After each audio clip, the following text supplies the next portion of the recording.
welcome to the Deep Dive. Today we're jumping into something pretty groundbreaking happening in Latin America. It's really reshaping how we think about artificial intelligence. Yeah, so our deep dive today is built around this excellent article from the Economic Times. Our mission, really, is to unpack Latam GPT. That's this new AI model being spearheaded by, well, a whole group of Latin American countries. We want to understand what they're trying to achieve. And it brings up a core question, one we want to explore with you. What actually happens when AI isn't just built for, global efficiency, but designed specifically for unique cultures, specific languages? This work gets really interesting. So let's start with the basics, the why. You might be thinking, why would, a dozen countries get together to build their own AI model? What's the problem they're trying to solve here? That's exactly the right place to start. The fundamental issue, and the sources make this really clear, is that most of the big AI models, the ones we hear about all the time, they're trained overwhelmingly on English data. Right. Billions of web pages, mostly in English. Precisely. And when you try to use those models in Latin America with its incredible diversity of cultures and languages, well, you run into problems. You get inaccuracies, performance issues. Latam GPT, which they started working on back in January 2023, is designed specifically to tackle that. Okay. So it's less about competing head-on with, say, Google or OpenAI on a global scale. Exactly. And more about creating something that works better locally, like a foundation. That's the key distinction. Officials have stated very clearly it's not meant to be a direct competitor to something like ChatGPT that you or I might use every day. Okay. Instead, think of it as the core technology, the engine, if you will. Yeah. It's designed to be the base layer for developing specific applications, things like chatbots tailored for local government services, or maybe for educational tools within the region. Got it. So the technical why is about accuracy, fixing that English bias. But there seems to be a bigger sort of societal goal here, too. You mentioned this idea of democratizing AI. Let's unpack that a bit. What does that really mean in this context? Well, Chile Science Minister Azen Echeverry put it quite nicely. She said the project could be a democratizing element for AI. And the vision behind that, it goes into really important areas. Imagine AI tools used in local schools or in hospitals that don't just translate concepts, but actually understand and reflect the local culture, the specific language variations. It's about making AI feel relevant and trustworthy to the people using it. That's a powerful concept. AI that feels like it actually belongs in the community it's serving rather than being imported. Exactly. And it seems they're really serious about making this accessible. The broader aim is to significantly boost how much AI is used across Latin America and, critically, to make it accessible to more people. So not locked away.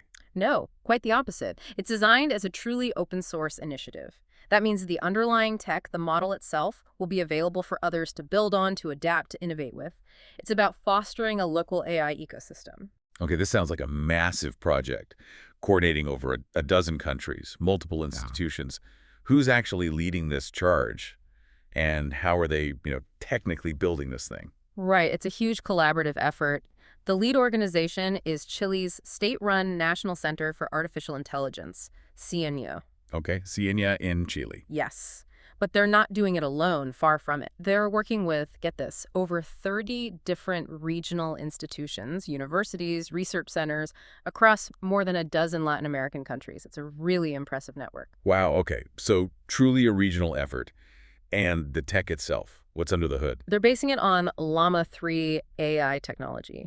Meta's model. Exactly. Yeah. LLaMA 3 is known for being powerful and, importantly, open source, which fits their goals perfectly. It gives them a very strong starting point. And training something like that requires massive computing power, right? Absolutely. They're training it using a distributed network of computers spread across the region.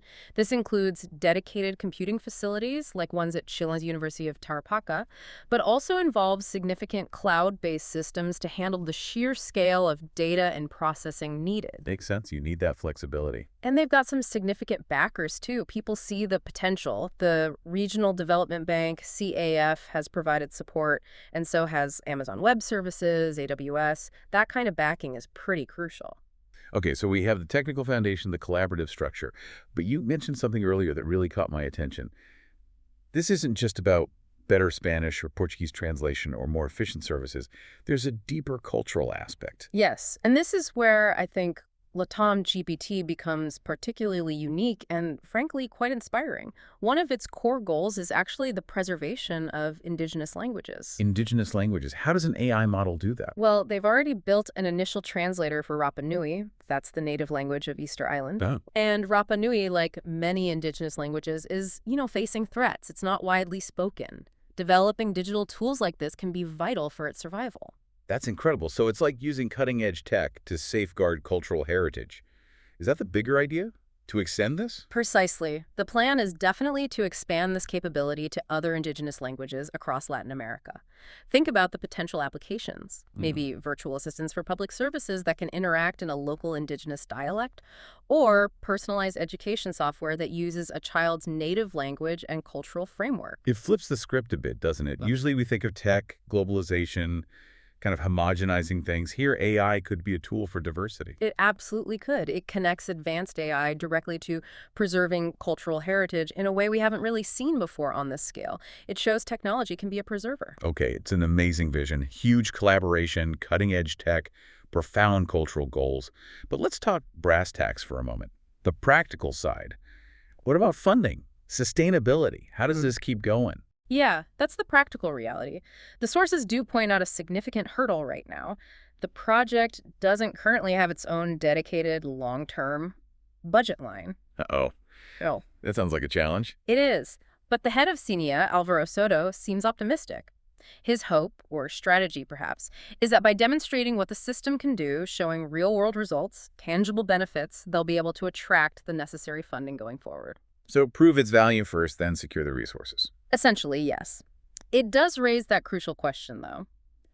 How will an initiative like this, with such ambitious goals, actually secure the kind of sustained investment it needs to reach its full potential? That's something we'll need to watch. Absolutely. So as we wrap up this deep dive, the big takeaway for me, and hopefully for you listening, is that Latam GPT isn't just, another AI model joining the fray.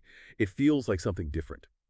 It's really a powerful example of how AI can be tailored to specific regional needs, used to genuinely democratize access to technology, and maybe most remarkably, act as a tool to actively preserve linguistic heritage. It kind of shifts the purpose of AI.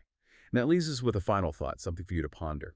If Latin America is doing this, building an AI to fix inaccuracies for its languages, to protect indigenous tongues, what other really specific cultural needs or unique regional challenges around the globe could be tackled with this kind of tailored AI approach? Could this be the start of a shift, moving away from this sort of one-size-fits-all global AI model towards something much more diverse, more inclusive, and ultimately more locally meaningful? It certainly broadens the possibilities.